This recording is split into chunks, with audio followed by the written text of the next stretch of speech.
Hi everybody, it's Julie, Kansas City girl in a Colorado world, and this is Flosstube number 133. Today is May 15th, 2025. I am back from Stitch North weekend 2.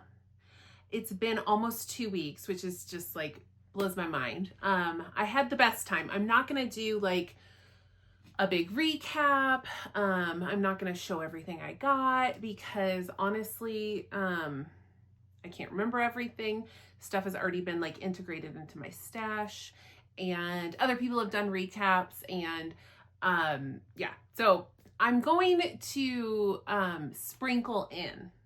I'm going to sprinkle in stuff about Stitch North as I go, because a lot of what I was stitching was maybe things I was stitching there, or that I started with friends at the retreat, or things I bought at Stitch North. So yeah, if you're not aware, Stitch North is a retreat that's held in Brampton, Ontario. It's just like a suburb of Toronto. You fly into Toronto and then it's like a 18-minute ride to the hotel. And it's put on by Evertote. And it's fabulous. This was my second year going, and I had the best time. I don't know. I was talking to somebody about like, do you think this year was better than last year, or do you think last year was better? And like we couldn't decide. Not that it matters, but like I had such a good time last year. I had an equally amazing time this year. Some friends couldn't make it this year, but new friends made it this year that didn't make it last year. So it was incredible. Definitely missed some people who made it last year that didn't get to come this year, but I got to meet up with some people who I have been friends with for years upon years upon years online, but haven't actually met in person. So it was amazing. It was amazing. Such a great retreat if you have the opportunity to go. I love that retreat. Now, to be fair, I haven't been to a lot of other retreats to compare or judge, but I just feel like in my heart, like this is one of the best retreats. So, highly recommend. Had an amazing time. All right, but stitching. I have a lot of stitching, some stuff that I did right before I went, and some stuff that I did during, and some stuff that I've done after. So let's get to this stitching. I have quite a few finishes. They're all like rather small things, but they are finishes nonetheless. And I think just one is a fully finished object. So we'll start with that one. Okay, so a couple weeks back now, maybe it's been a month. It's probably been a month. What is time? I don't know. Maybe it's been more than a month. Anyway, Elizabeth at Frizzy Lizzy Stitches released a pattern called, I think it was called Crafty Goose. And it was just a really small, like quick little stitch.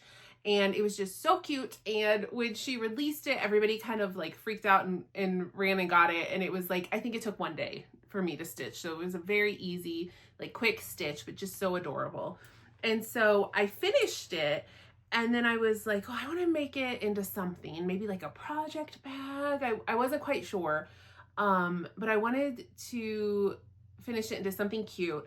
And I knew that Elizabeth would be at Stitch North weekend 2. So I was like, I want to get it done before I go so I can show her. And then it came to me. I had a vision. So this is my finish of Crafty Goose by Frizzy Lizzy Stitches. I finished this into an adorable little belt bag. It came out so cute, like cuter than I even expected it to be. I believe I used the called for DMC floss. I don't think I used overdyed. Maybe I used overdyed. It's been so long. I might have grabbed the DMC and then grabbed an overdye similar, but it's similar to like the DMC that is called for. And it's stitched on a 28 or 32 count linen that I had in stash that was just a mystery. It kind of looks like just a tea or coffee dyed linen. And then I finished it. This is the this belt bag pattern. It's called the Alpen, Alpen. It's the Alpen belt bag, I believe by Center Street Quilts. I found this pattern very beginner friendly and very easy to follow and really quick to do. So I have some fuzzies on here, and it got a little bit smashed in my luggage coming home, but it came out so, so cute. So this is my bag that I made. And I forgot to ask Elizabeth for a picture, which was like so silly of me. I went and showed her like right away. Like when I got there, I was like, look, but I forgot. I don't think I got a picture. I don't think it even like, I mean, it's so chaotic at retreats. Like you're just trying to talk to everybody, and you're like, you want to go shop, and there's so much going on. And it's just like, I'm always at the end, like, oh my God, I didn't even get a picture with like so-and-so. So, I don't think we got a picture. I'm pretty sure we didn't. And that was a miss on my part. We definitely should have gotten a picture, but anyway, it came out so cute. I love it. The fabrics were just stuff I pulled from Stash. I think this might be a Ruby Star Society, but don't quote me on that. And I have no idea what the lining is. But I love it. It's this beautiful, like periwinkle blue. So cute. So this is the second bag like this that I've made. The first one came out really, really cute, but I learned like a couple of things to make the next one even better. So I'm really, really, really happy with how this came out. Like, I think, you know, I'm not perfect. I'm not a perfect bag maker by any means, and it's very challenging to make these. However, like I said, this pattern is quite easy and beginner friendly, and I'm like really happy with how my zipper came out, and it's just the perfect little size, and it's just a little, like, I just wear it, you know, as a little crossbody like belt bag, and it's adorable. So, so that was, if you were at the retreat on the first day, Friday, I was wearing this that day, and I absolutely love it. So that is Crafty Goose by Frizzy Lizzy Stitches. Okay, so then I finished my last Quirky Quaker in this series. This is by Darling and Whimsy, and or Darling and Whimsy Designs. Deanna is the designer. She's released tons and tons of Quirky Quakers, but she had a set of 3 of these like sea creatures, and then another set of 3 sea creatures. And so I bought all 6, but I bought them as like trio. I bought the floss packs as trios from Top Knot Stitcher. They're Cottage Garden Thread duo packs. They're very cool. So I bought the floss packs and the patterns from Top Knot Stitcher. And this was the 6th one I had to stitch. So I finished them. I stitched them all on this same fabric. This is, I believe it's a Be Stitch Me, and it's a 25 count. So mine are probably a little bigger because it's over 2 on 25 count.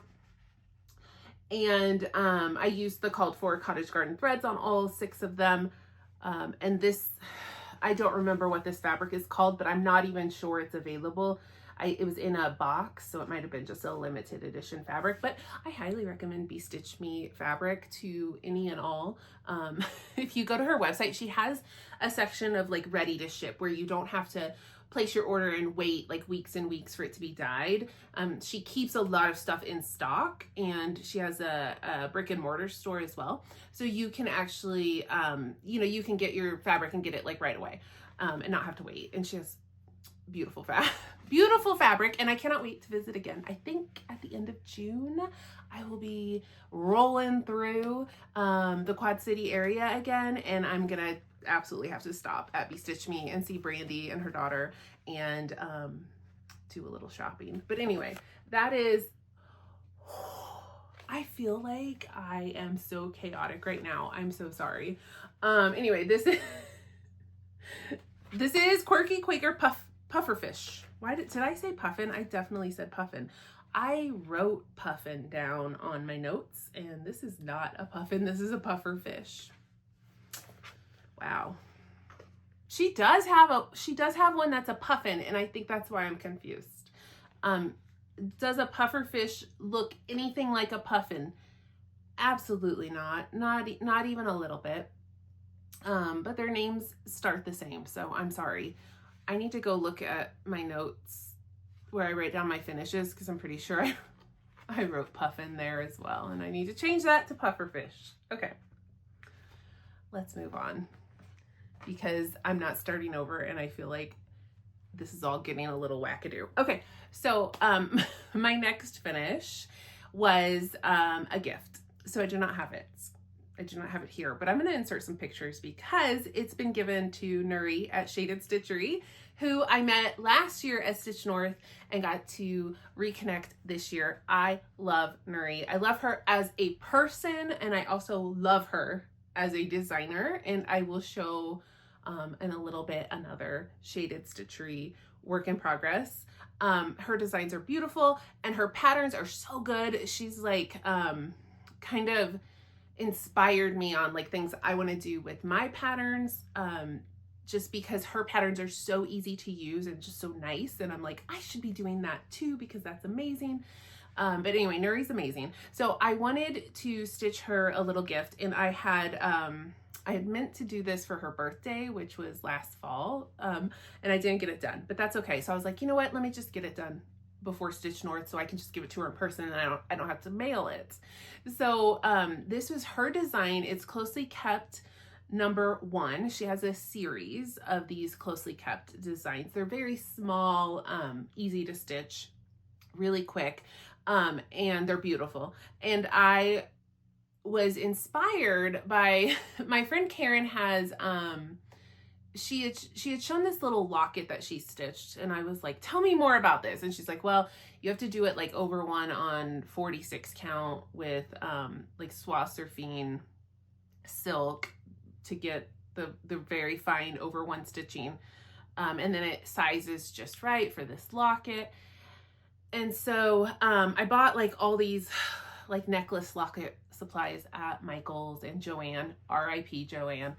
But anyway, I was like, no, I want to do maybe a different design. And so I was looking at Nuri's smalls, the closely kept, and I was like, I think I can make this one work. So I stitched this one, and I did end up having to cut off some of the bottom of the design, which was so funny because I still stitched it all, and it's over 1 on 46 count, which is not like easy to do.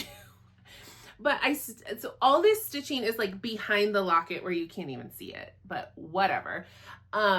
Anyway, it came out so good though. I love how it turned out. It honestly didn't take that long to stitch. It was just a matter of like sitting down and doing it.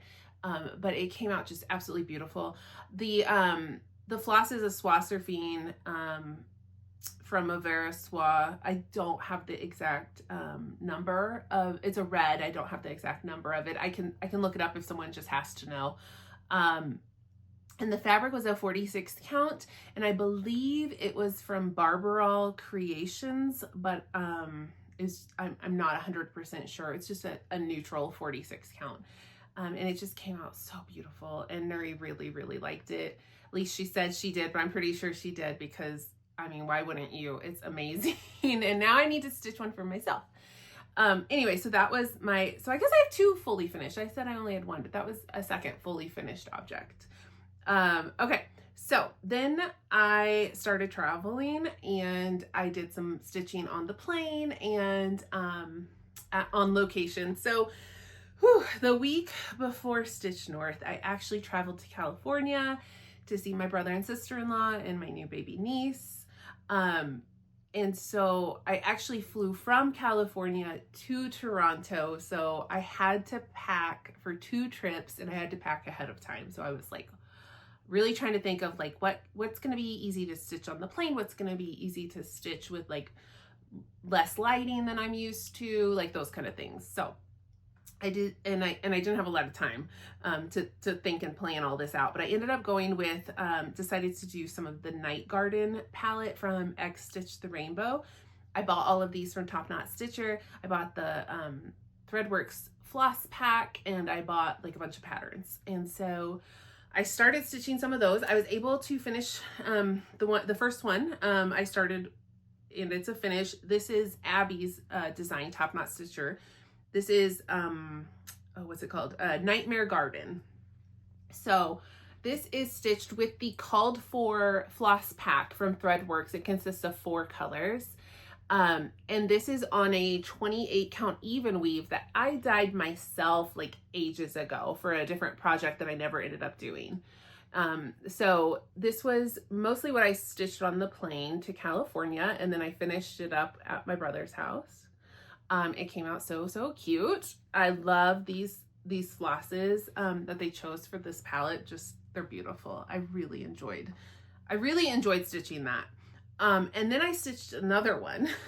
So this is another one from Nuri at Sheba Stitchery. This was her contribution to the Night Garden palette, and this is Catch and Release.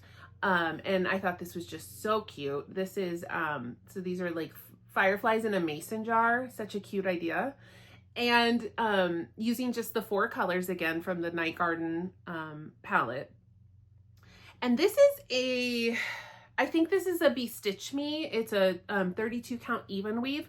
I believe it's, the color is Tombstone, I believe. And it just turned out so pretty on that. And I have a little bit of fabric left, or I could do another one. I bought a whole bunch of these, so I still have a bunch to stitch. But those were my 2 that I have finished. And then I did start a 3rd one, but I didn't finish it, so I will show that when I get to my works in progress. God, this is so cute. I love this one. It came out so, so cute on this fabric, and I'm really happy with that. And I got to show it to Nuri in person, but I did forget to take a pic. Like, the last day we were like, oh, and we need to remember to take a picture. We didn't remember, or I didn't remember to take a picture of her with that. However, I did get a picture of her with the locket, and she is stitching Theza My Chart, Theza Priscilla Dawes 1870. So she's doing a half and half. It's so cool. She's doing, she did the left half in the bright colorway of Theza, like the original, and then the right half she is doing in the Theza Goes Goth colorway. So such a cool idea, and it's looking so cool, and I'll try to put some pictures up, but she's basically like doing 2 charts but like combining them, which is amazing. So anyway, I got a picture of that, so I'll put that in. So when we got to the retreat, we got a little swag bag, as you usually do get at a retreat, and I didn't know, I don't know why I didn't know this. I've heard this before, but it like always just leaves my brain. And then Michelle Bindi Stitchy mentioned it on her Stitch North video, that swag stands for stuff we all get. So it's like the, you know, the bag of stuff, goodies, freebies that everybody gets at the retreat. I don't know why I didn't know that. Anyway, in the swag bag were several things, very good things, but I'm not gonna show you like the whole thing. Other people have showed them, whatever. But one of the things was Jessie at Mislaid Pages gave everybody this pattern and then a cut of fabric. So everybody got different cuts. I believe what they did was like, you know, like if, because Jessie dyes fabric. So like if something, maybe test dyes or something didn't come out like quite how it should, or maybe there was a blemish in the fat quarter or the yard of fabric, and then they like cut it down into ornament size pieces. So very generous, but everybody got a piece of like a mystery fabric. So, and just a really quick, simple pattern. So this was not mine. This was my friend Amy's, but Amy wasn't able to attend the retreat. However, and it was kind of a last minute thing. So she didn't cancel her registration. She just didn't make it. So I grabbed one of the swag bags for Amy. So this is going to Amy. I just wanted to show you guys because I opened mine and I stitched it already. So I got this piece of fabric in mine. And I stitched this up on Friday night, and I used a floss that was also in the bag, which I will show you later when I get to that area of my stuff I brought over for my video. But yeah, this was my quick, you know, nice, quick, easy finish. But when I saw the pattern and I saw that it had fabric and I saw we had floss in the swag bag, I was like, I've got to stitch this right now. Like, I'm just going to stop my plans and just do this real quick. So this was a quick staff, a start and finish. And I got a picture with Jessie, the designer, and I just love this. I love the message and I love the fabric and I love the pattern and I just love it. So that was an unexpected start and finish at the retreat, so I got to go ring the bell. Okay, so my last finish, but it's a good one. So Cheryl at Tiny Modernist was a vendor again this year at Stitch North Weekend 2. She was also a vendor last year at Weekend 2. She is the most like beautiful, sweet person, and she's so talented. She's always been one of my favorite designers. I love everything she does. And now it's kind of a tradition to find a friend and at the retreat and like go pick a pattern and then kit it up and start stitching it at the retreat. So last year I did that with my friend Alexis. Alexis, My Amazing World. Actually, it's right here, so I'm just gonna grab it. Last year, Alexis wasn't able to go this year because Alexis is having a baby in like less than 2 weeks, which I'm so excited about. So she wasn't able to make it, but last year, Alexis we were looking at Tiny Modernist booth and she picked this up and was like, this is so cute. And I was like, that is so cute. And she was like, look, it's me and you. And I was like, oh my God. And then we're like, okay, so it was total impulse. We were like, let's do it. So we grabbed the pattern, we went into another booth and grabbed fabric, and then we grabbed some Roxy floss from Evertote and some other floss from another booth, and we ended up like, we just fully kitted it up at Stitch North, and we split the fabric and the floss up and we started it. And then when we got home, we finished. So that was what I did last year. Alexis wasn't there this year, but my friend Andrea was. And Andrea is the Stitchy Bookworm. She used to do Flosstube, but she hasn't done it in so long. I don't know if that's in the cards anymore for Andrea, but she's still on Instagram. And so, God, we've been friends forever too. And she was able to come this year. And so I was like, hey, what do you think? Should we like find something and kit it up? And she's like, yeah, I'm in. So we kind of like really thought about what we wanted to do. And we both decided this was the one. This is the Spooky Teapot. And we just thought this was good because it's not too big.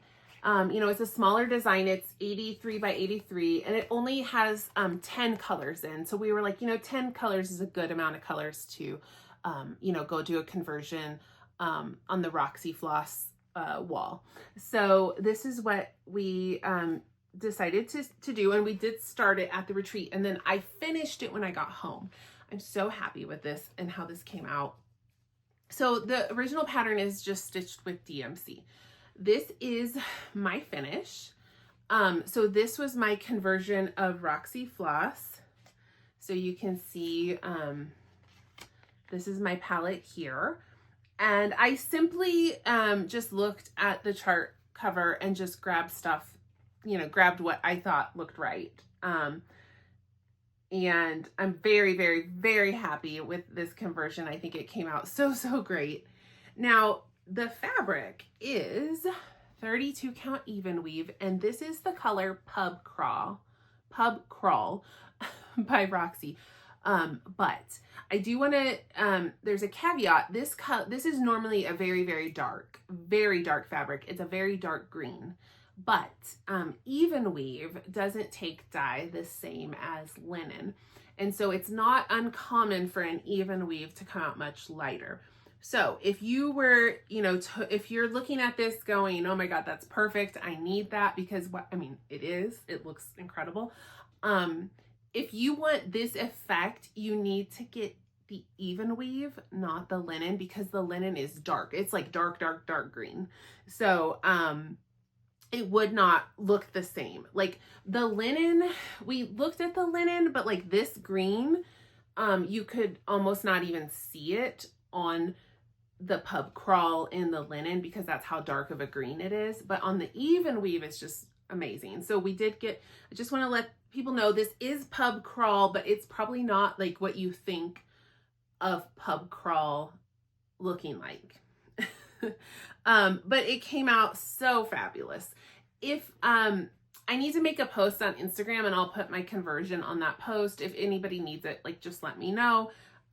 It's 10 colors of Roxy floss, and I'm just so happy with it. I think it came out so beautiful. I just love it. I tried to match the original, so like it's really not much different. The fabric is slightly different, but you know, the colors are all, you know, pretty similar to what Cheryl used when she stitched this with DMC. So it's not terribly different, but I really, really love it. I think it came out so great. So that was, oh, sorry, I just bumped the camera if things got a little wobbly right there. So that was my last finish. So then what else have I been stitching on? Well, I did get some work in on my full moon project. I have a few friends who we try to stitch something, a pattern that has a moon on it on every full moon. A lot of times the patterns we pick don't have a full moon. They usually have like a crescent moon, but it's still just like the full moon is kind of just our reminder to like go get our moon project out. And so there was actually a full moon on Monday, and I could not get to this project because I'm working on a model stitch and I just didn't want to put it down. However, I think I'm going to do like makeup stitching tomorrow on this full moon project, and I'm really close to a finish. So perhaps next Flosstube, this will be a finished project. But this is Plum Street Samplers Salem Mini Moon. And this is where I'm at. I am, this is like a, I think it's I know it's a 36 count picture, this plus. I think it might be mellow, but I'm not 100% sure about that. And I'm not using the called for colors. I subbed in colors from my stash that look the same. So I didn't like go rogue on the color palette. I just didn't have all those colors. So I just, you know, grabbed something I had that looked the same. And it's a pretty quick, it's a small pattern. It's stitching up really quick. But I've only given it a night here and there, so it's just not done yet, but I think I could have it done for next video. And then we can pick a new full moon project. It's just, like I said before, it's just a really good way to, you know, kind of like get a different project out and kind of a reminder like, hey, it's the full moon. Like, don't forget you have that project. And we just have fun as a little group, just like sharing what we're doing. And we're doing much better this year about like being on top of those full moons. So we should have a couple finishes this year. So I am doing a stitch along with Velvet Pony. On Instagram, I think they're just Pony Stitches, but their like design company is Velvet Pony. And they're doing the Wings of Spring stitch along. And I finished part 1. Now, part 2 and part 3 are out, but they came out, I think part 2 came out right before I left, and then part 3 came out right around when I got back. So I just have not had a chance to like get to part 2 and 3. They're not like tons of stitching. It's just I haven't had a chance to like sit down and do it. But this is part 1 of the Wings of Spring stitch along. I'm using the called for DMC floss, and this is a 14 count. It's a Zweigart 14 count Ada, and I knew the color and it has escaped me. I just can't think of what it is. It's like a seafoam minty green. It's really pretty. It's not variegated, it's just a solid, but it's a really nice color. I just cannot think of what it's called. But that is part 1, which is the called for DMC. So big old butterfly. And I only glanced at parts 2 and 3, but it's like it's more butterflies, but it's really cute. And it doesn't take very long to stitch at all. So it's really fun to stitch. So, mayhaps I will get caught back up on that. We will see. Okay. So My next work in progress is so close to being a finish. And you guys, I wanted to finish this at Stitch North, and like go ring the bell and take a picture with Michelle Bendy Stitchy. I had all these grand plans, and then here's what happened. I don't like backstitching, and there's a ton of backstitch on this project. I'm gonna do it. I'm not saying like I don't like backstitching, so this will be a whip forever. It's not. It will be finished, and it will probably only take me like 2 hours to finish it. I simply did not want to do it. Like I did some of the backstitching while I was there, and then I was like, so this isn't fun for me right now. I have to concentrate, and I can't because it's chaos, and I don't want to do this right now. So I ended up not finishing this project. Michelle did get to see it, but I did not finish it at Stitch North. However, I will finish it very soon. So this is Haunted Mansion. And there is a Roxy conversion, or there's a Roxy version of this pattern. And I bought it last year at Stitch North because they had a model of this and it looked so good. And I was like, okay, I'm just going to go ahead and buy that floss pack right now. So this is all the called for Roxy floss. And this fabric is, I got it in a box. It's Laura's fabric. It's a 32 count Lugana, and the color is called Mischief. And it looks so good. So I did this back stitching like on Saturday night. And then I was like, I want to start, there was a project I wanted to start, which I'm going to show you in a second. And I was like, let me just finish this and then I'll start that. And then I was like,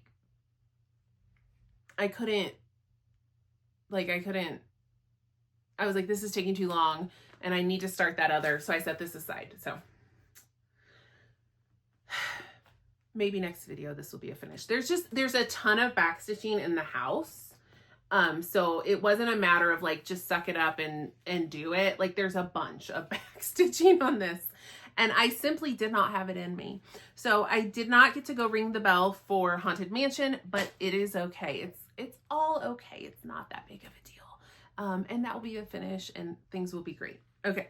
So, another Bendy Stitchy pattern that I started was, where did it go? It was here. Here it is. No, where'd it go? How did I lose this? Here it is. Okay. Sorry. So on the plane, I started Stargazing, Michelle's contribution to the Night Garden palette or collaboration. And so this is not finished, but I got a good start on this. Again, with the called for Threadworks floss. This fabric is a 32 count linen. It's from Nicholas Flamel, and it was like a trio called the Bronte Sisters. The three fabrics were not named. It was just the three fabrics were sold as a trio called the Bronte Sisters. So I don't know if that is still available or has been named individually. But it's just this moody, like greenish, purplish fabric. It looks really good on this fabric, and that's where I'm at. And that there's not a lot left on this. Just a couple mushrooms in that moon. But I wasn't able to get that done on the plane, and that's okay. I will get that done in no time. Okay, so while I was at Stitch North, I did start, I had a planned start with, oh my God, there were so many people that started this. So the pattern is called Cherry Magpie by Jet X Stitch, who is like so talented. Really like a new designer who I'm very excited to see what she's doing. Everything she's doing is just like beautiful. It's very unique. It's original. I'd love to see like a really specific like point of view and style. And I'm really excited to see like what else she comes up with. And I love this pattern the second I saw it. And then there's a Roxy floss conversion. So I was like, I think, I'm in for that. I did not make it to there was a picture. There was a big group picture. I wasn't there. I was getting a tattoo in Toronto, so I missed the group picture. But there were so many people who started this pattern at Stitch North, a ton. So Elizabeth Ann Can Stitch made us project bags, which are so, so cute. And she made a tutorial for this style of project bag. And I really encourage you, I'll try to remember to link it, but I encourage you to go watch it if you're interested in making a project bag, because like she intentionally like tried to make a really like quick, simple project bag, which it is. Like the tutorial I think is like 11 minutes. It's not even a long video. And it's just like a really straightforward, but really like still really cute way to make a project bag. So I'm excited to like attempt this on my own soon. But Liz did make project bags for several of us. And so I have, of course, I did have to store my cherry magpie in my project bag. So these are the Flosses. I split these with a friend, but these are the Flosses, the Roxy conversion. My friend Diana, It Is Kismet, she gave me this Darth Vader floss charm. Is that what they're called? So the retreat it ran through Sunday, May the 4th. So there was, you know, some Star Wars themage going on. I went hard on the Star Wars theme. So I made floss drops with a Star Wars theme. And then I did actually stitch not ornaments. I stitched needle minders. I stitched little Star Wars people on plastic canvas. And I think I had 45 of them. I stitched them over the course of a year because we knew last year that it was going to be on May the 4th and I had the idea. So like here and there I would stitch one. So I did stitch 45 of them, but I stitched them like gradually.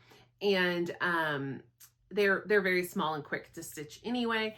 And so I did a whole bunch of them and then I finished them and put magnets and then I gave them away as needle minders, and I forgot to keep one for myself. So I don't even have one here to show you. However, I still have this stuff. So I plan to like just stitch a couple up for myself before I kind of move on from that project. But I did give those out. So I went hard on the Star Wars as well. But anyway, this is the palette. And a lot of people stitch theirs on a Roxy fabric called Temptation. I am not stitching mine on Temptation. Mine is being stitched, I don't even know the orientation of this. I have the most small, pitiful start. This is Beetroot from Fox and Rabbit. This is 40 count beetroot. Now the original Cherry Magpie model from Jessica at Jet X Stitch, it is stitched on, I think 36 count or 40 count beetroot from Fox and Rabbit. So this is the fabric that the designer used for her pattern. However, she stitched hers with mostly DMC and like 2 thread works. And so I am using the Roxy floss, which is a little different, but I'm using the original fabric, which is beetroot. Temptation is a lot brighter and more maybe pinky purpley, like fuchsia. And it looks great as well, but I have beetroot, so I'm doing mine on beetroot. And this is my tiny little pitiful start, which I did on Saturday night. That's all I did. I didn't do a lot of stitching at the retreat. I was talking a lot. However, it's going to look great. I'm really excited. I want to get back to this and give this a proper start. I'm not saying I'm going to finish the whole thing, but like I want to give it a proper, you know, a proper going in. To me, this isn't like, I don't like to put a whip away with like this little done. I want, you know, I want like several colors. I really want a lot in there before I put it away.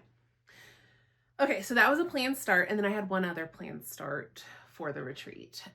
So I figured that was enough. I knew I was going to start Cherry Magpie. I knew I was going to start this next project. And then I knew I was going to pick a tiny Modernist and kit it up and start it. So like those were my 3 plans. So I wanted to start my last shaded stitchery chart for this video. This is My Necessity. And this was like a smash hit a couple of years back. God, when was it? It feels like it was several years ago. Anyway, Nuri did design and stitch this with Roxy floss and fabric. So I I've loved this chart forever. I've meant to start it. I wanted to start it last year and I like didn't get a chance to. So I was like, I'm going to start this. It's just North, like with Nuri.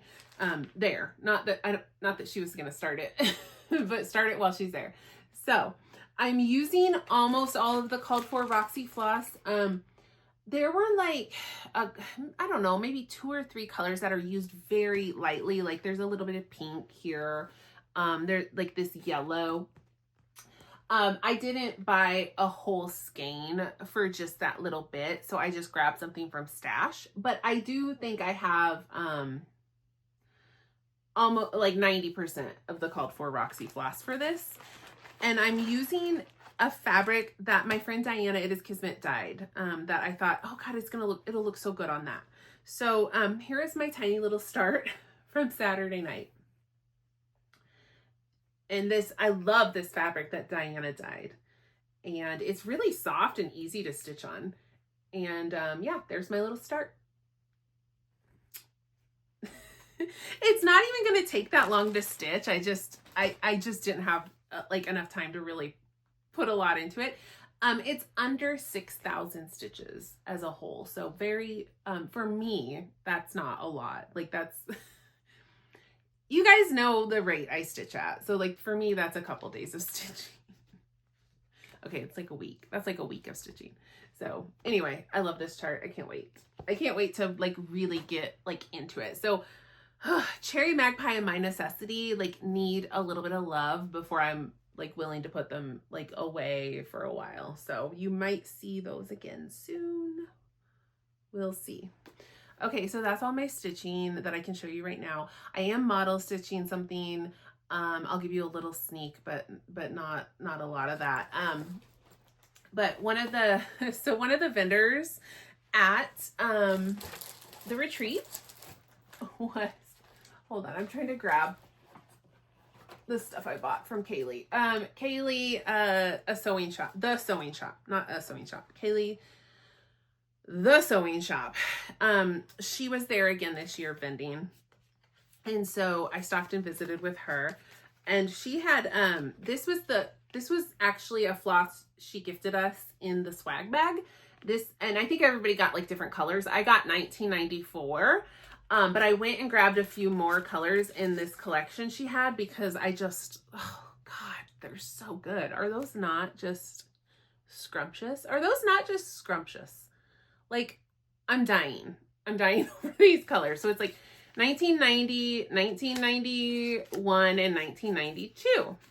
So she named them after like I think she said like just the vibes of the 90s for her. So anyway, I grabbed those. So beautiful. And then I grabbed this fabric. It's a 28 count linen. It's called Gaia. I grabbed this thinking this might be good for like a Mirabilia or a Bella Filipina. I just liked it. So I grabbed that. And I did visit her later in the day, or maybe even the next day. And so, things had been really like, is the word picked over? I don't mean that in a negative way. Just like, people had kind of wiped her out. And so by the time I visited her, like, a lot was gone, but I was still able to find a Star Wars bag. So I was very excited. So I did get a Kaye bag with this Star Wars print. And this really cool fabric. I don't even know what this is. Like, it's almost like a woven, like upholstery kind of fabric. It's really nice though. And these bags fit, like beautifully fit, an 11 by 11 Q-snap. And so this is the bag I got from her. And this is a sneak peek of what I'm stitching right now. This is a model that I'm doing with Roxy floss and fabric. So there is that. So that's what I got from Kaye. So I got from the Tiny Modernist, I did get that spooky teapot. And then I also grabbed Halloween Terrarium. This was like a close runner up on a project to kit and start, but we ended up going with the teapot. And then I grabbed the Bee Queen because I just have been meaning to grab this. She had the model of this last year and it was so, so, so beautiful in person. It was absolutely stunning. I don't think she had the model this year, but that's fine. She had other stuff for us to look at, but this is just so beautiful. So that was that.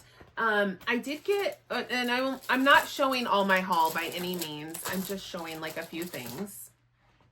So Melissa from Sheba Designs, she was a vendor at last year's retreat, but she was not a vendor this year. I think she told me she just did not have the time to like produce the amount of stuff she would need to be like to vend at the retreat. So she wasn't a vendor. However, she said, if you guys, I think she let us know in the group, like in the Facebook group, she was like, if you guys see anything that you want, like, you know, let me know and I can bring it to the retreat and, you know, you can pick it up at the retreat. But like, I'm not officially a vendor, so we can do that like kind of outside of the retreat. And so I think her project bags are just phenomenal. They're made so well. So I found a Tulip Pink bag. So this is the Tulip Pink line. I think it's called Roar, and it's dinosaurs. And I'm absolutely obsessed with it, but I like simply did not have the money to get like a fat quarter bundle of this line.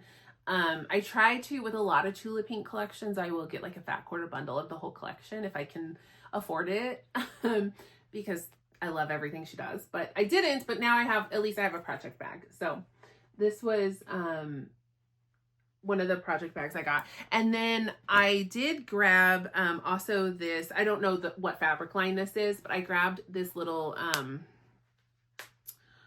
oh, what are these called?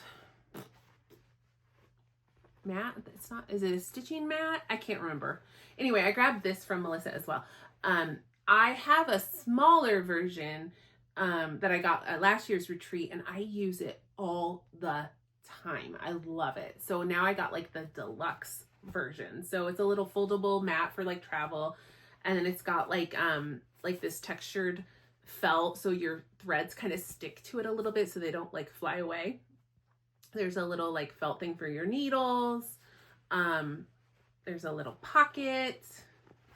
So I just thought the print was beautiful, so I grabbed that too. And then it like folds up and snaps. So that's what I got from Sheba Designs. And then what else did I get? Okay, just a couple more things and then I'm done. I'm not gonna like go on and on about haul. So Hand Dyed by Rolanda was there. Oh my God. She was there last year too. She's so talented. So I grabbed this big 32 count opal Lugana, again for a Mirabilia or a Bella Filipina. Nothing like specific in mind. I don't know if one side looks different or not. Nothing specific. I just thought, oh yeah, I could do something with that. So I grabbed that. And then I grabbed this 50-yard hank of silk. And again, I don't have anything in mind, but I figure when I want to do like a monochromatic, like modern folk embroidery or something, this was just a really beautiful, like it's not quite black. It's black and slightly navy and slightly brown. Trying to like untwist it a little bit in case it probably just looks black on your end, but it's just like not a flat black. I thought it was interesting and it could be a really pretty like monochromatic. Okay, and then like I'm not going to show like everything, but just a couple gifts I do want to point out. So my dear friend Sarah, Big Red Crafter, her husband Larry is doing these well he's doing a few different like custom printed crafts and 3D printing stuff. So his company is called All of Them Creative, and this was a hoop butt he made. So you get like a hoop and you put your project in, and then you put this on the back to cover like your lacing and your, you know, the back of your stitching. And there's different designs, and this one says FFO, fucking finished, obviously, which is so funny. And there's different, well, we all got different ones, but this was the one I got. I'm really excited about this.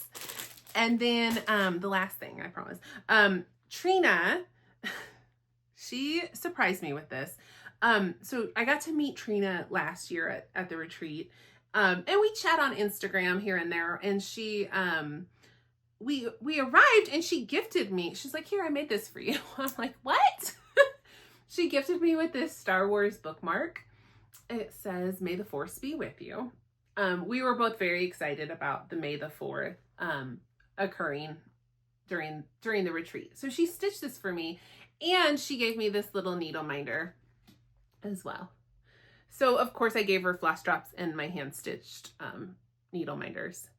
But yeah, that was just, you know, you're always kind of surprised when someone just hands you something like that, you know, wasn't, you know, they put some time and energy into, and I love it. I love it. So thank you again, Trina. So, okay, I think that's all of that for now. So, gosh, I'm gonna try to hurry because I feel like I've been talking forever. I just want to show a little bit more haul that I got, not related to the retreat. So, my dear friend Sarah, Memphis Stitcher, she has opened, or she's taken over and like reopened an LNS, a local needlework shop. So it's in Memphis, and it's called Stitchers Memphis. And I really would love to visit someday soon. I don't have a plan to go to Memphis right now, but I would love to visit this shop. So, she opened right before or right after Needlework Market in March. And so I said, hey, like there's some things I want to get. Can I just, can I get them through you just to support your new shop? And she's like, yeah, of course. So I sent her a list of what I wanted. And then I said, like, no rush. I know you are super busy with opening your shop. So like, no worries, just, get it to me when you can. And so she did finally send the order to me like before I left, but I just haven't had a chance to really play with any of it yet, but I'm so excited. So these were my needlework market picks. The ones I was like, got to have. So I bought all the Night Garden palette stuff from Top Knot Stitcher. And then this is what I got from Sarah. I got from Heartstring Samplery, I got an Ode to Libraries. I absolutely love this. I think this one will be a really fun chart to convert these flowers. It calls for like Classic Colorworks, DMC, and Weeks, but I think this would be a fun one to get and like play in your stash and find different colors. And it says, the very existence of libraries affords the best evidence that we may yet have hope for the future of humanity. I love the sentiment. I am a library patron. I love the design. I love the florals. It's beautiful. Well done, Beth at Heartstring Samplery. God, that's a good chart.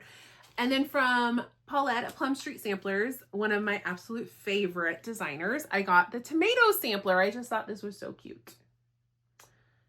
I just love her. She's so talented. So I don't have like any immediate plans to stitch this right away, but I needed it. I had to have it. And then lastly, I got from Summer House Stitchworks, I got these Fragments in Time, the Halloween edition. So there are going to be 4 of these. And so the first 2 came out at market, and I think maybe the second 2 are coming out really soon. So this is number 1 and this is number 2. And it's just like, I think it's going to be, she has a layout of just all 4 of them. I just thought those were beautiful. So that's the Halloween edition of Fragments in Time from Summer House. So those were my market picks. I try to be very selective with what I buy these days because I just can't stitch it all, and my stash is just so much. So I'm like, I can't just buy like every single thing I like. So I try to only buy things if I'm like, I could see myself starting that soon. So those were like the 4 things that I was like, I really want to stitch those. And then Sarah also sent me this little needle minder. This is so cute. So I think she sells these at her shop. It's from the maker is Siggy's Closet, and it says Stitcher Memphis. Very, very cute. So obviously this needle minder will be going on one of these projects when I finally start them. Okay, a little bit more haul and then I'll be done. So I just wanted to point out, I did buy from Michelle at Cozy Egg. She released another Tombstone pattern. I really love these designs from her. And this one is called A Poet's Heart. So I did grab that. I still need to start the one, oh, I can't think of what the actual like title of the pattern is, but it's Mark Twain's daughter's Tombstone. I still need to start that one. I have it kitted up and everything. I just haven't started it. But I grabbed this one too. So she's doing like a whole series of these tombstones. And then last thing to show, Cam the Stitcher, Cam was at Stitch North weekend too, so I did get to meet her in person, and say hello and give her a big hug. And she released her first pattern, probably like a month or so ago, and it's called Fade Into You, and there are 2 colorways. And I don't know which one I'm going to do yet. Probably the brighter one. I haven't like sat down and like pulled floss and fabric for it yet, but oh my god, these just like stole my heart the second I saw them. I know I saw tons of people like posting them, so I know a lot of you probably also like saw these and grabbed these, but it's just like, you know, a small pattern, looks like it'll stitch up really quick, but I just love this design.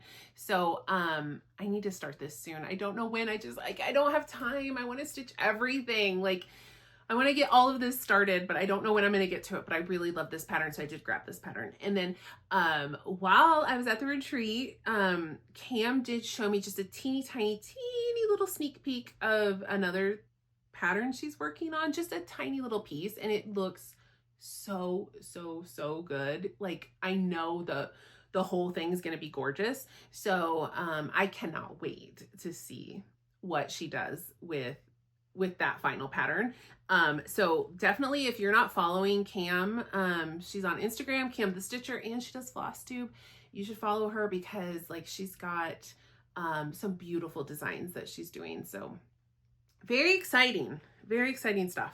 So that's all the stitching. Whew. I don't even know. I don't have a clock in here. I don't know how long I've been talking. I feel like it's been forever. I feel like I had a lot to say, a lot to catch up on.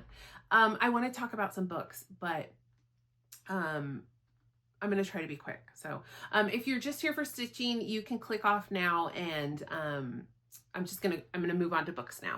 So if you want to hear about books, let's talk about books. I have a bunch, of course. I'm going to try to go through these really quickly though, because, you know, it's a lot, but sometimes I forget and I just start going.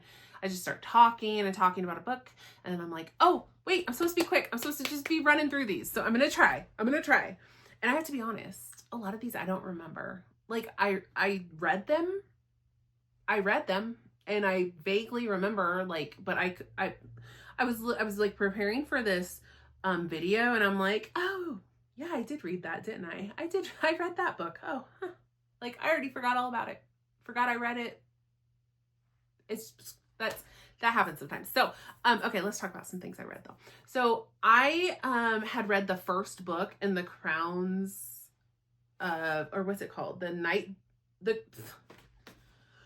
Let's try this again. The Crowns of Nyaxia series by Carissa Broadbent. I had read the first book, The Serpent and the Wings of Night, and I loved it. So then I did read the novella. It's called Six Scorched Roses. I did not buy a physical copy of it because it's being sold as like a full price hardcover. It's like $20, and it's a novella. It's tiny. It's teeny tiny. So I just checked that out on KU. Like, but I read it, and then I read the second book, The Ashes and the Star-Cursed King. And I am loving this series. So there's one more novella, but it's like a full length. It ended up being like, it's not a novella size. It's like a full book. I think it's called Slaying the Vampire Conqueror. So I'm going to read that next, and then read the third book in this series. And then the fourth book I think is coming out later this year. So I'm very much enjoying this series. This is a romantasy, like a fantasy romance, you know, heavy on the romance and the smut. It's a spicy series. Not like overly ridiculously so, but there is like, you know, there's some spice, there's some smut in these books, but I'm very much enjoying this. I really, really loved the first one. I really loved the novella. This one, to me, it's not bad. I'm not complaining at all, but like it felt like, you know, this book very much gave like filler middle of the series. Like, you know, things had to happen to like move the plot along, but at the same time, by the end, you're kind of like, what really happened? Like, really not a lot happened in this book. I was still entertained. I still had a great time. I still loved it, but like definitely is not going to be one that like goes down as like a favorite of the series. However, overall, I'm really loving the series. And of course you have to read these books to like get to the big finales. You know, you need that build up and the groundwork needs to be laid. So unfortunately, sometimes you have to have these like kind of less exciting books that you gotta have in your series. But I mean, overall, loving this series. And I will keep going and be reading that more and more in that series. So then I read Five Brothers by Penelope Douglas. Penelope Douglas, such a fun author. Penelope Douglas writes taboo, like darker romance. So there's always like something kind of taboo about it. Like one that I really love from Penelope Douglas is Birthday Girl, which is like a big age gap, like a ex-boyfriend's dad and younger girl. I think she's like 19 or 20 and he's like 40. So there's a bit of an age gap.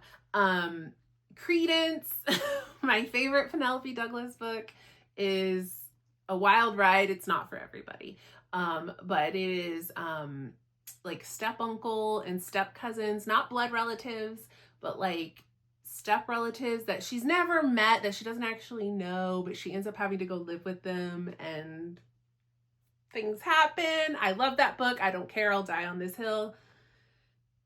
It's taboo romance. It's not supposed to be right. It's not supposed to be right. But I love Penelope Douglas. So anyway, I've read quite a bit. I haven't read everything, but I've read quite a bit of Penelope Douglas. And this was a new book that came out. And it's called Five Brothers. And you might be able to imply where this is going. Does the female main character have relations throughout the book at various different times with five different brothers? Does that happen? Okay. It's a taboo romance. I was thoroughly entertained. Like, these books are not like amazing, wonderful literature. They're smut.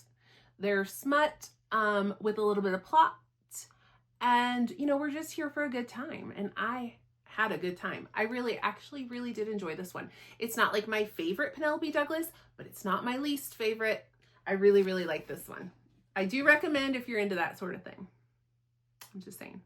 So then I started a new series with my friends, my smutty book chat, Karen and Sarah. We started a series. I don't know what the overall series is called, but the first book was called Reign of Shadows and Endings. I'll put pictures in. It's by, oh my God, who's the author? It's like Melissa Roarch or something like that. It's on the picture. So we read the first book and then we read the second book, which is Storm of Secrets and Sorrow. And then I've downloaded, I'm ready for the third book. This series is so fun. So this is like fantasy romance, romantasy, dark and, a darker romantasy. So the overarching like theme of this, I'm trying to be quick. I'm sorry. Vampires, Faeborn, what's it called? Forced, no, it's not a betrothal. What is the word I'm looking for? This Fae woman is like forced into service for these vampire lords. But and like a bond is forced, but then like there's feelings and you're like, the whole series, you're like, is it because of the bond or is it real? Like, what's going on? He's really mean to her. So it's like this bully aspect. And it's just, it's dark. It's very dark and broody, but, riveting, just riveting. We are loving this series. So I will be getting to the third book soon. Definitely if that's like your vibe, I really recommend this one. I found this series because like various people I watch on like BookTube and Instagram Reels, which is just them reposting like their book talk stuff. I don't own, I don't own, I have not downloaded TikTok still. I'm sorry. I just won't. So anyway, these are like book people have recommended this series, and that's where I get a lot of recommendations, and I'm loving it. I'm loving this series. Loving, loving, loving. Another book I read because of like seeing a reel is Chasing the Wild by Elliot Rose. I love this book. Oh my God. So this is, I think it's Montana. This is like cowboy ranch, remote Montana, up in the Rockies, like mountain cowboys. I don't know how to explain this, but I was into it. So this this woman finds herself kind of like, she has to go up a mountain to confront an ex. And she gets up the mountain and the ex is not there, but his dad is. And turns out his dad is super hot. And turns out there's a snowstorm and she gets stuck up the mountain. They are so like remote up the mountain that when it snows and dumps like 2 feet of snow, the roads aren't cleared for like 2 weeks. So she's stuck on the mountain with hot daddy. And yeah. This is one of those books that, again, is it for the plot? No. You're just, you know, it's a little bit of plot for the smut, and it was good. It was very good. I actually really enjoyed that book. I had so much fun with that book, and I'm really excited. There's more books, so I'm excited to continue in that little series. Okay, so then I read Warm Hands of Ghosts by Catherine Arden. This is a book that I have to admit I forgot quite a bit of it, but you know, occasionally I read books that aren't just smut, so you're welcome. This is one of them. Catherine Arden wrote one of my favorite fantasy trilogies, The Bear and the Nightingale, and or it's called the Winter Night trilogy. It is so good. I cannot recommend it enough. It's one of those series like I recommend to like anybody, because it's not like smutty, spicy, blah blah blah. It's fantasy, but it's very entertaining. It's written so beautifully. The writing's gorgeous. It's so atmospheric.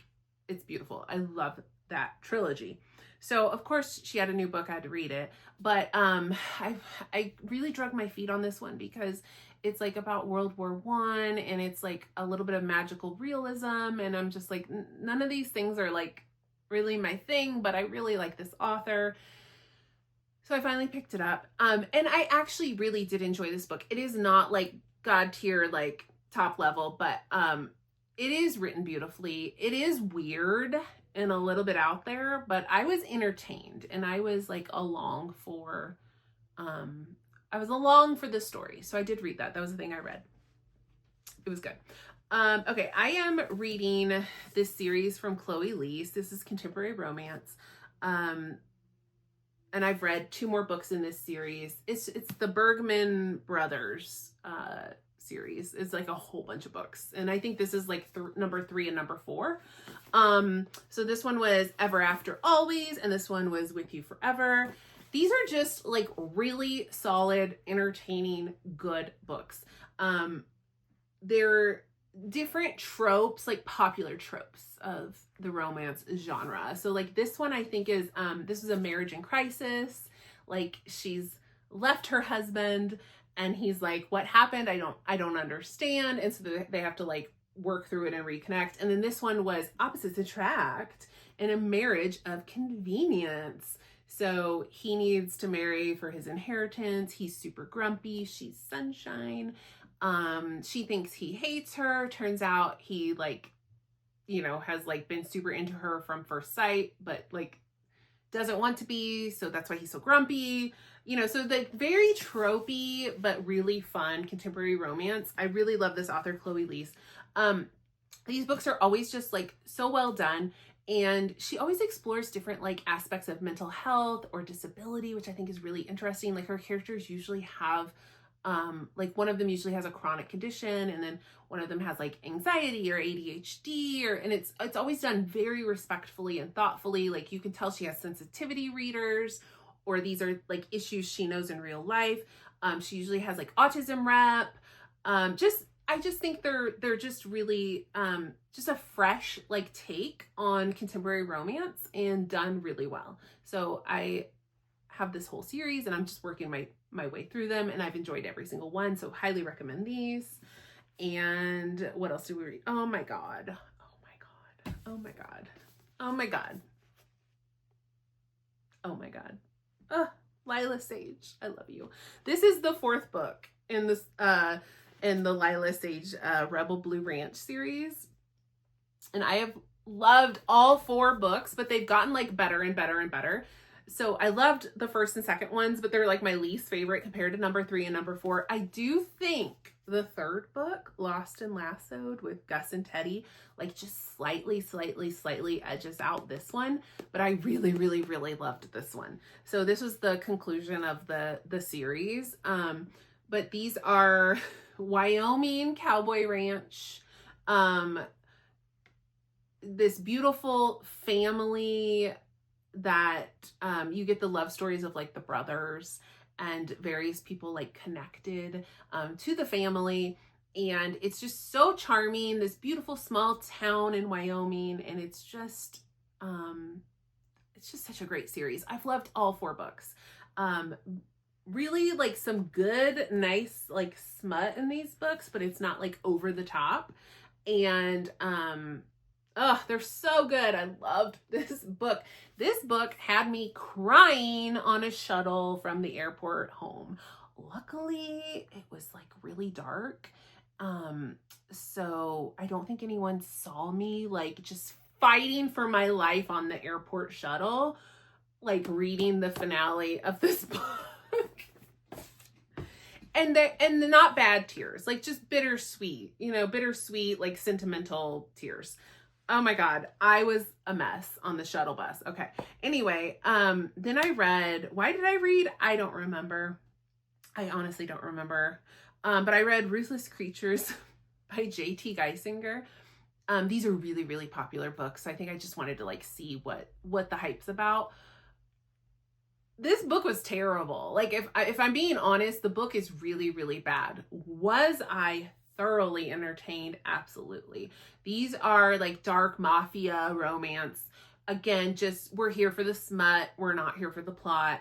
But these books were like extra ridiculous, and I really like had a hard time taking any of it seriously. But they were ridiculous in a way that wasn't intentional. Like when you read like Butcher and Blackbird, it's totally ridiculous, but it's very self-aware, and the author knows like it's over the top and funny and silly. And it's just fun. But like this was like really ridiculous and over the top, but I'm not 100% sure that like it was intentionally done or that the author is like aware that that's happening.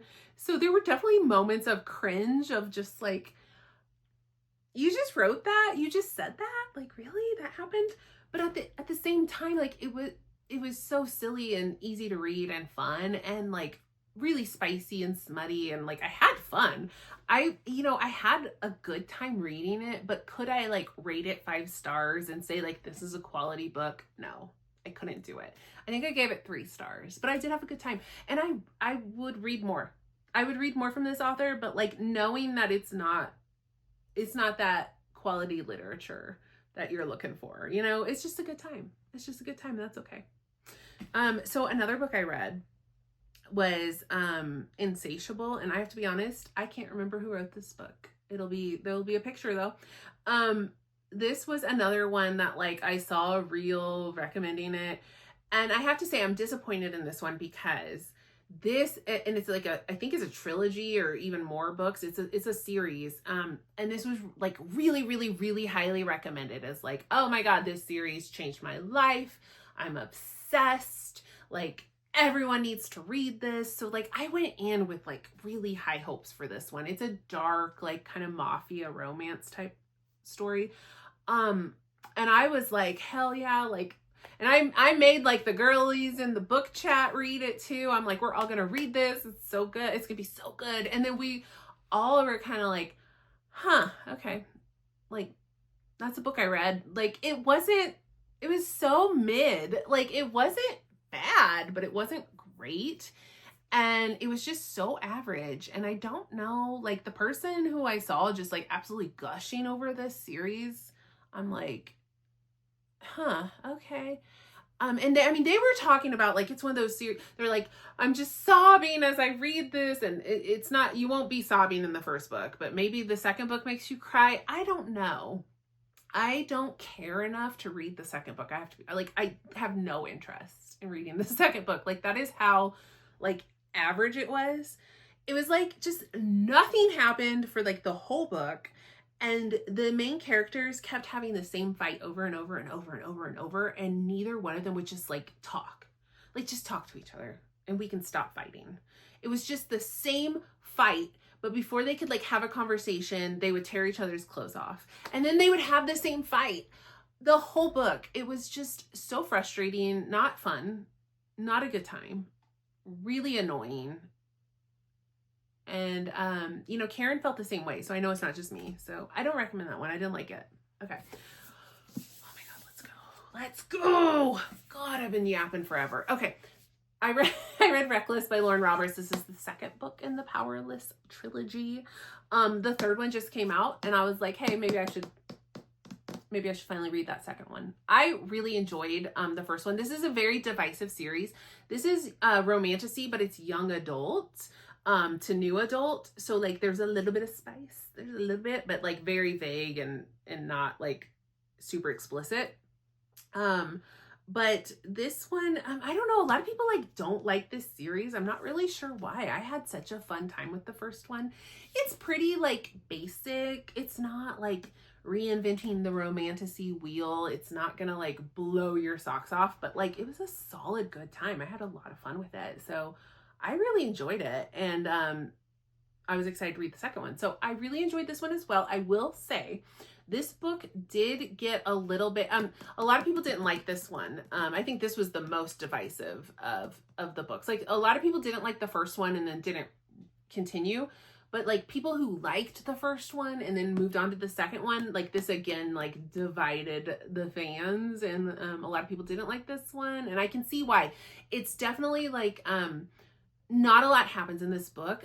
Some of the romance like develops, the characters develop. So I see like why we needed it, but at the same, but at the end of the book, you're kind of like, oh, so what did we, this was a whole ass book for like one thing to happen, literally. And then you're kind of like, huh, okay. Like I was still like, I was into it. I'm into the romance. I was entertained. I was into it and I enjoyed it. And I I think I gave it 5 stars. I mean, I enjoyed this book. I think really I'd give it like 4.5 stars. I had a good time, but I totally understand why some people were let down by this book and were kind of like, what was the point of this book? Like, it's very much like, what happened in this book? Did anything happen in this book? But I'm going to read the third one. I'm excited to keep going. I read the second book in the, Assistant to the Villain series, or some, I don't know what the series is called. The first one is Assistant to the Villain. The second one is Apprentice to the Villain. And I really enjoyed the first one, and I very much enjoyed the second one. This is also very divisive. This is romantasy, but it's like more cozy, lower stakes, and there's no spice. I think you maybe get a kiss. Like, it is. But there's a lot of like yearning and like tension and like kind of angst and like pining. But I think it's like building up to something maybe, but we haven't quite gotten there yet. But this is just a fun, silly time. I had a really good time with this first one and the second one. What's left? One more. Okay, last one. Okay. I finally read Legendborn by Tracy Deonn. This was, I bought this back when it came out. Highly reviewed or highly rated, like beloved series. And then like it felt like it took forever for a second book to come out, and then it felt like it took forever, but like the third book just came out. So I was like, well, maybe I should finally read this, because like they're out now. Like I should go ahead and read it now. And so this is young adult fantasy, so it's not like spicy, smutty stuff at all. There's some romance, but it's very tame and mild. The main character is like 16, so I wouldn't want explicit sex scenes in this book. That would be weird.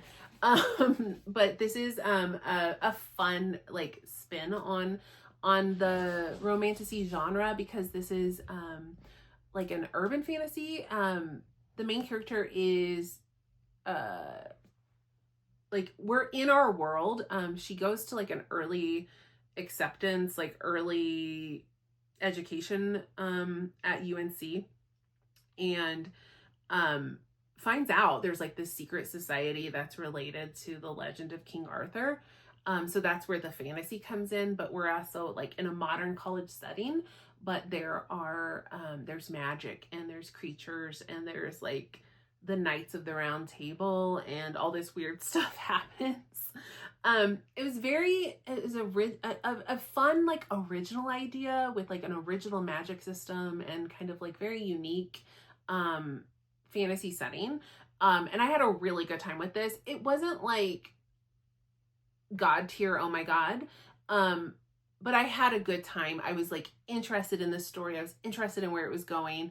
And the ending like didn't quite like surprise or shock me. I could kind of see we were going there. There were a few elements that I was like, oh now, okay. But mostly like it was a little bit predictable, but it was still really fun. And I've like requested the second book, because I definitely want to like see where the story's going. I had a good time. Like I would give this like a solid like 4 stars, and I'm like interested enough to keep going, but this did not unfortunately become like, you know, like top level, like holy crap, that was so good.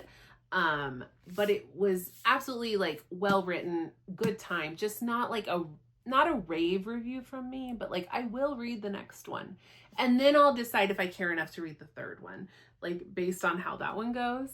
But like I guess the reason I'm bringing this up is like I really wanted this to be like a 5-star, like oh my God, I loved it so much. So it was a little bit of a disappointment to be like, it was good, it was really good, but it wasn't like, you know, like oh my God, so good. So not quite like a letdown, a huge letdown, in that it wasn't a bad book by any means, but a slight letdown. So that was my thought about that. So I feel like I have been talking for my whole life. But I had a lot of books. I read a lot of books. It's been like a month since my last video. There's a lot going on, you know? So those are all the things I read and I wanted to talk to you about. And now I'm going to go. All right. I'll see you guys next time.